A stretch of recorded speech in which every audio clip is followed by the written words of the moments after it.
Hi, welcome along to AFTV. Time for the Tactical Insight Show with my man Graham. Happy birthday as well as Merry Christmas. Thank you, mate. Because your birthday falls on what day? Christmas Day. Christmas Day. Do you get just a one present for both? Or do you get different? You get two presents? When I was younger, I used to get 2 presents. Yeah. Then it went down to 1. And now it's gone down to 0. No, the thing to me at Christmas is not about, it's about giving, not receiving, Robbie. Very true, very true. But now you get a bit peed off that everybody else gets their birthday and Christmas. Yeah. And you just got the 2 of them in one day. I think I should do what the Queen does, have a birthday in April or something. Yeah, we'll designate you one. Now, what I wanted to do today, obviously we had the game against Bournemouth and we got the game against Chelsea. So, kind of twofold. First of all, I want to find out from you, Graham, because you always love, I love the way you break it down. Is there any difference between Unai Emery and what we saw with Mikel Arteta in the game against Bournemouth? And then, can we beat Chelsea? And how's he going to beat Chelsea? That's what I'm intrigued to find out. So, Yeah. was there a difference? Well, there was a difference, Robbie.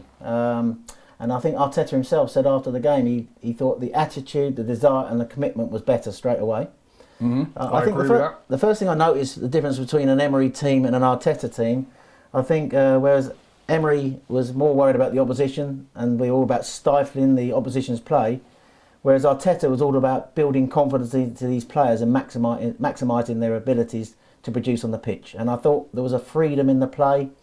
I think the way he set us up, he made some tactical tweaks that worked, which he learnt from Pep at Man City.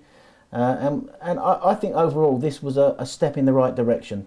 He's not going to come in and change everything overnight, but I thought, Robbie, this was a very positive start. Yeah, and there were certain players in that team that played a lot better than we've seen them recently, and the one that stood out for me was Torreira. Yeah. I mean, it seemed to me just like that was the old Torreira that I remember seeing when he first came to Arsenal, that we were all saying, oh, it looks like we've finally got a DM. And then under Emery, he's been played all over the place and played almost like an attacking. You said it many times on this show, but it was like he was just put into his rightful position in that game, and he played very well. I thought he was the man of the match. I've got his numbers down here. I don't know if you want to read the numbers out for me. So, man of the match, Torreira, duels won 100%. Wow. Pass accuracy, 88%. Ball recovery, 11. Tackles made 2. He's only 2. Yeah. I thought he made more than that. No. And interceptions 2. 1 block. Chances created 1. Shots attempted 1. Touches 94. A lot of touches. And a lot of very incisive passing. Yeah. But I think that where Arteta got this right was the way he set us up, right? It wasn't just the 4-2-3-1. That's the shape he went with. We dominated the ball, Robbie, 68% possession. And the way we played through the thirds, we got back to playing through the middle of the pitch. Yeah. And we've lost that over the last year or so. And this was a good performance to watch. I thought it was free-flowing football from front to back. And I think we have to give credit to Xhaka as well. Xhaka had a good game as well. Very good game, very good game. And they were like a pivot that sort of worked. We've been crying out for sort of more of a pivot where Xhaka is not isolated because we know he's immobile. But I thought there was a real added thing he did here in this game that benefited us, and it was Ainsley Maitland-Niles. And I'm going to talk about what he did with him, because when I did this show with you, the last show with you, it was on the Man City defeat. And I talked about the way that Pep sort of uses it more as an inverted fullback. He slips into a midfield role when we're in possession. So what he had in this game, which gave us control in the middle of the park, was a lot of the time we had like a 2 at the back, Socrates and Luiz. He was asking Saka to play very high. So Saka was playing. So if you imagine like Mendy for Man City, Saka was playing that role, creating the width on the left-hand side. He had working with Aubameyang. Aubameyang was here, and Nelson was the width on this side. And then we had Maitland-Niles slipping in here in possession into a 3, which gave us sort of like control in the middle of the park, which enabled us to play through the thirds to Mesut Ozil. And Mesut Ozil was able, in that first half, to create a lot of problems. I think Bournemouth recognised the threat that he was given and went more to a deep block in the second half to try and snuffle him out. But in that first half, because of the way we built up, with these three here, Maitland-Niles on the right, Torreira, and then Xhaka. They were feeding balls into Ozil, was getting in the pockets of space and then driving forward. And he created 4 chances in this game, which is the most by an Arsenal player in any Premier League game this season. I thought this was Ozil back to his best in this game, and I thought he was excellent in the game, and he gave us something offensively. He was almost like, not in the same quality as Kevin De Bruyne, but like a Kevin De Bruyne sort of role in getting in the pockets of space to feed in our forwards. And they were wasteful, we have to say, on the day, Robbie. Very. On another day, Lacazette had 2 great chances. Aubameyang also got into some good positions. And Nelson also got into some good positions, and we were just wasteful. And Saka as well with his crossing, as good as he played, I thought in the game. I thought he did excellently, but his crossing was poor, and we were very wasteful in attack. But the important thing was, the thing I liked about him was the difference between Emery. You talked about the difference between Emery and Arteta. Emery's more like directing players, go there. But with Arteta, it was like intensity. It's like he was saying he was clapping his hands to Socrates, come on, faster, move the ball. They sort of demanding that intensity. So what we had in effect was, I think we had better pressing from the front, we had better build up through the thirds, and we played. The thing I also like is the way when we lost the ball, and this is what we've always criticised Arsenal for, there was a hunger to win the ball back. Yeah. There was real hunger to get the ball back, and I like to see that in that first half. And I thought we dominated the game and went behind to a goal against the run of play. It's against the run of play, which we haven't said that a lot in a long time. That we're a goal down against the run of play. So we've always just been saying, that's been coming for ages. What annoyed me about this goal was, and here we have Leno. So Socrates has come over here, Luiz has come over here, and then Saka and Aubameyang are going to be here. So when Leno plays the ball out to Socrates here, Robbie. Now Socrates gives him a terrible ball back that goes past him, so he has to go across this side of the goal. Now Luiz has come out here. Now they're pressing, because Bournemouth like to press up high. Yep. They played a 4-5-1, so obviously they're pressing up high, and they're trying to squeeze the pitch now. Now, when the ball comes here to Leno, I think he should just hoof it long. Yeah. Because basically he hasn't got the right pass, and then he's going to put Luiz under pressure here with Fraser pushing up. And then he's going to play it in here to Saka, who's going to exchange passes with Aubameyang in such a tight space that he got closed down, didn't he? It's always likely to lead to a turnover, and that's what happened in this game. They got the turnover. Callum Wilson worked it out wide to Stacey, who's now joined the attack. Stacey here, the right back's pushed up, and when the ball comes across, Robbie, what really disappointed me was, because Gosling gets in there, but what disappointed me was you had Torreira and Socrates here, and Gosling has made a run in here, and he's going to go in the near post. Now when that ball's coming across, I think one of those two has to take responsibility and get across the near post, try and cut that cross out. And neither of them react. They both sort of get in each other's way, and Gosling gets a march on them and scores the goal. So it was a real disappointing goal, I was going to say, because I thought we were playing really well. Yeah. And then of course you just wonder, is there going to be a reaction? But he said himself, Arteta, at half time, the players came in, they were still focused, still determined. So he was pleased to see that. And I think we came out second half, Bournemouth switched into almost like a low block instead of pressing. And I thought we took ownership of the game in the second half. All right, they had some chances on the counter, but I thought, although the goal was a bit scruffy, I thought it was a well-deserved goal. Give credit to Nelson, who wasn't having a great game, but he got the cross in.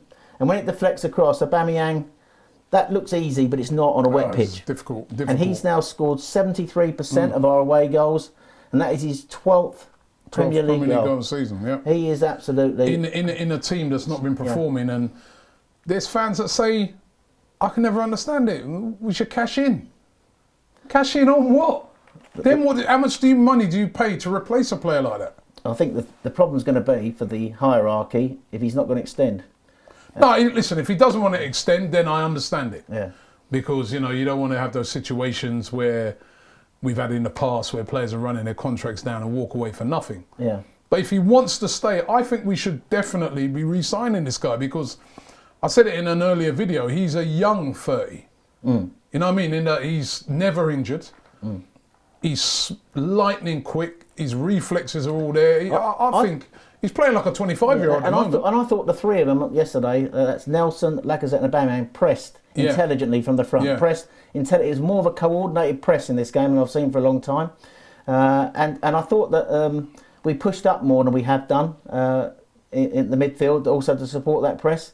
And I thought the other thing that impressed me also is the way that we, out of possession, we dealt with their danger men. Callum Wilson is a real danger man for them, but he was very quiet in the game, and I think they kept him quiet. And Josh King, you've already said Good to me player. you like him. Yeah. I thought Maitland-Niles did quite a good job on him. Yeah, right? because he did, because he was a very difficult player to deal Apart with. from that one chance when he physically threw him off and got into the box, and we have to give credit to Leno. He made 2 outstanding saves. One early on in the game when they created their only real open chance that I thought they might have scored. Fraser, I think, had the shot. But King was always a problem because King drives forward and likes to come inside on his right foot. And Maitland-Niles was sort of like, the way Arteta positioned him in here in like a 3. So when he's defending, he's then forcing him out wide. And I like that because I think they recognise that King wants to come inside and shoot and create with Wilson. And they were forcing him wide. There was that one dangerous moment where he forced him out wide and then he had that run into the box. That was the only real danger that he had in the game. I thought Maitland-Niles took a lot of criticism on social media, but I thought he had a reasonably good game. I thought he played... They were criticising him on social media. I thought he had a decent game. Yeah, I thought both fullbacks, young players, playing out of position. And Saka's not both of them out of position. I think you've got to give the only thing was the crossing. It was the crossing for Saka. But listen, as I said... That will come. We saw him in another game, you know, the game in the Europa League. That was a fantastic cross for Lacazette's goal. So he can cross. He just needs to get it together for the next game. The next game is, of course, Chelsea. Right, and Chelsea ain't Bournemouth, even though they lost to Southampton and Bournemouth, actually. But Chelsea away from home, we saw them against Tottenham, and they look really good. How does Arteta deal with these lot? It's very difficult to analyse it because I don't know how Chelsea are going to set up, right? Because Chelsea did a job on Mourinho with a 5 at the back, and it worked a treat, right? Chelsea seem to have a problem when they play at home against teams that sit in a deep block, right? So, but away from home, when teams come onto them, they play through the spaces, and they're brilliant on counter-attack. Bit like Man United, you could say in a way. Man United struggled. It's true. The 2 teams we're going to face over the next couple of games are both playing in a similar style. So it depends. Chelsea have got a few injury worries. I think Alonso's struggling with fitness. If they want to play a back 5, their wing backs, they want Alonso at left wing back. He's struggling with injury, Robbie. I don't think Emerson offers the same going forward as Alonso does as a wing back. Reece James is doubtful with injury, but they've been favouring Azpilicueta. But then Azpilicueta sometimes drops back in a 4 when they're playing forward. So it's difficult to know how they're going to play. Are they going to play a 4-3-3? Are they going to play a 5 at the back? I think the one thing we do know is that the teams that have had most joy against them this season have sat in a deep block. But we ain't going to sit in a deep block, We're not going to sit in a deep block. We're not going to sit in a deep block against them. I'm not saying we need to sit in a deep block, but even Manchester City the other week, when they beat them 2-1, recognised in the first half they were trying to play through the lines, and Chelsea were getting their midfielders to block the spaces. So there was very little gaps here for Silva and De Bruyne. What they did quite cleverly second half, City, is they dropped off a bit in a sort of semi-deep block. We went to a 4-5-1 and let Chelsea hit the ball long to get the ball, and then play forward. I think what we need to do in this game, I always say to you, when you 2 big teams meet, I think the central midfield is very important, Robbie. And I think we need to win the central midfield, and I think we need to get overloads in central midfield to get Ozil on the ball in front of their back 3 or whatever they're going to play. So I'd like to see us be a bit more compact in this game, even though we're at home. I don't want us to be too gung-ho. If we are gung-ho and we're throwing everybody forward, we run the risk then of being hit on the counter-attack. So does that mean then that you think he might leave one of those attacking players out? Like the front 3 that he played, like Reece Nelson, Lacazette, Aubameyang, do you think maybe he might think about a 2? No. Or... Well, do you think you still go with 3 up front? No, I think it's just what jobs he asked them to do. I think that's the thing. When we played them last season, we beat them 2-0 in a 4-4-2, didn't we? He played a diamond, but that was Emery. Emery played a system where it's very important we got the first goal, and then we sort of like sat back and defended it. Got a second just before half time, but closed the game out. But they had Hazard playing as a false 9 that day. I think he can still play the same sort of players. I think he just needs to ask them to be a bit more compact. So, for example, if you're thinking about sort of like this 11, and I don't know who's going to be fit for this game, whether he's going to make any changes. But he could easily leave Lacazette as a 1 and sort of like Aubameyang come back. If you think he asked like De Bruyne and Silva and Sterling to come back into a 5, and they just left Aguero up front that day. So I think he can do that. I think he can ask them to sort of then just play on the counter. When we win the ball, spring quickly. I think it's a case of sort of like being compact, tactically aware. I'm not saying that we need to just sit back and defend, but you don't have a fourth. You know, you can still be attacking in that shape. And I think it's a case of sort of like trying to, because they've got good midfield players. I think Kovacic is going to be back for this game. I think Mount will play. I think we need to be. And what Chelsea do, they are very good at. They're still pressing high from the front, so we've got to be careful the way we play out from the back. I'd like to see us better decision making from the back. And if there's ever any doubt about sort of like where the passing's not quite right, just hit the ball long, get it out there. Don't try and play in tight spaces. But I do think we need to be very wary of allowing them a lot of space. They will probably play a lot of long balls toward Abraham, fight for second balls. I think Pulisic might be back for this game. And him and Mount will be playing off Abraham. So I think you have to be wary of them on the counter-attack. And I think the way to beat them has been demonstrated by teams this year who are compact, who don't give them the space. And now whatever system he goes with, however Lampard sets up, I think we have to respect that. If we play too open, they're going to pick us off, Robbie. So I think that's what we need to be careful of. Predicted score? Do you know what? I still think Chelsea are better than us at the moment, Robbie. And I think, but I think this is what I want what he said: attitude, desire, and commitment. Fight for every ball, and then players, when they get the ball, own that ball and express themselves. I hope that we take our chances. We could win this game. I think Chelsea are slightly above us at the moment, and so I'm leaning towards a draw. Okay, I'm going 2-1 to Arsenal. What are you guys leave it in the comments below. Thank you very much, Graham. As I said, once again, happy birthday for Christmas Day, and happy Christmas and happy New Year. It's a real mouthful with this type of year talking to you, isn't it? We're wishing you a bit of happiness, but it's brilliant. We'll be back next week, and we'll be analysing the Chelsea game, and also looking forward to Man United. The game's coming thick and fast.